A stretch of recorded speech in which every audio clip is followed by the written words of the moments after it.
To use your Capital One virtual card, start by logging into your Capital One account online or through the mobile app.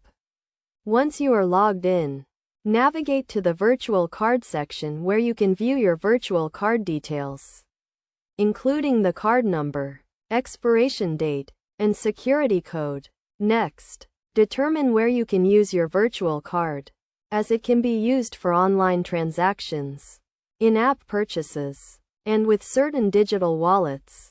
When making a purchase online, simply enter your virtual card details in the same way you would with a physical card, including the card number, expiration date, and security code.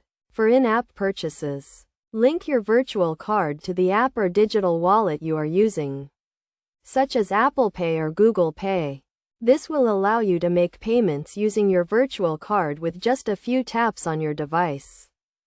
When using your virtual card, make sure to keep track of your available balance and transaction history to avoid overspending or declined transactions. You can do this by regularly checking your account online or through the mobile app.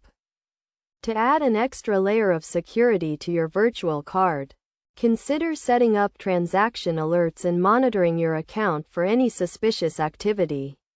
This will help you quickly identify and report any unauthorized transactions.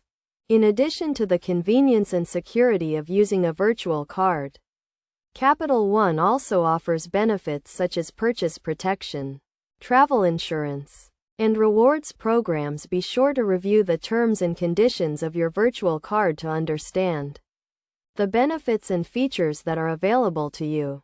By following these steps and best practices, you can safely and easily use your Capital One virtual card for online transactions, in-app purchases, and digital wallet payments. Remember to always keep your virtual card details secure and monitor your account regularly to avoid any potential issues.